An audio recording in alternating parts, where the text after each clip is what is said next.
বারুণী স্নানে বরাক নদীতে তলিয়ে যাওয়া যুবকের দেহ ভেসে উঠল কাঠিগড়ার চেরাগি বাজার এলাকায়। শোকে পাথর নববিবাহিত যুবকের পরিবার পরিজনরা, উদ্বেগ আর উৎকণ্ঠার অবসান। দীর্ঘ 24 ঘন্টা পর তলিয়ে যাওয়া স্থল থেকে অনেক দূরেই উদ্ধার শ্রীভূমির শ্যামাপ্রসাদ রোডের বিশ্বজিৎ আচার্যের প্রাণহীন দেহ। মধুকৃষ্ণা ত্রয়োদশী তিথিতে বারুণী স্নান করতে গিয়ে কাঠিগড়াস্থিত বরাক নদীতে তলিয়ে যাওয়া যুবক বিশ্বজিৎ আচার্যের প্রাণহীন দেহ আজ শনিবার বরাক নদীর জলে ভেসে উঠেছে। তবে তলিয়ে যাওয়া স্থল থেকে অনেকটাই দূরে চেরাগি বাজার এলাকায় দেহ পাওয়া গেছে।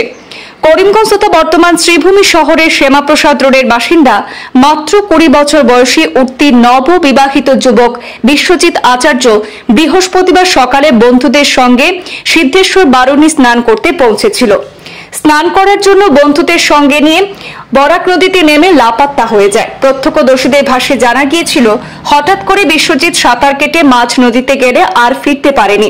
তলিয়ে যাওয়ার পর তাৎক্ষণিক এসডিআরএফ এবং এনডিআরএফ এর বাহিনীর তদন্তকারী অনুসন্ধান শুরু করলেও পাওয়া যায়নি তাকে। তখনই প্রাণ নিয়ে ফেরার আশা ছেড়ে দেওয়া হয়েছিল। শেষ পর্যন্ত নির্মম পরিণতি প্রকাশ্যে আসে আজ শনিবার। কালো হাফ প্যান্ট পরনে এবং খালি গা অবস্থায় নিথর দেহ ভেসে যেতে দেখা যায় কাঠিগড়ার চেরাগি বাজার সংলগ্ন বরাক নদীর জলে। খবর পেয়ে কাঠিগড়া পুলিশ ঘটনাস্থলে পৌঁছে মৃতদেহ উদ্ধার করে Katigorah circle officer doctor Robert Toller এবং কাঠিগড়া থানার ওসি জোসেফ ভি কেইবমের সরজমিনে উপস্থিত হয়ে মৃতদেহের প্রাথমিক তদন্ত সেরে ময়নাতদন্তের জন্য শিলচর মেডিকেল কলেজ হাসপাতালে পাঠিয়েছেন। সমস্ত আইনি প্রক্রিয়া শেষ হলেই বিশ্বজিতের দেহ পৌঁছাবে সীমান্ত শহরের শ্যামাপ্রসাদ রোডের বাড়িতে।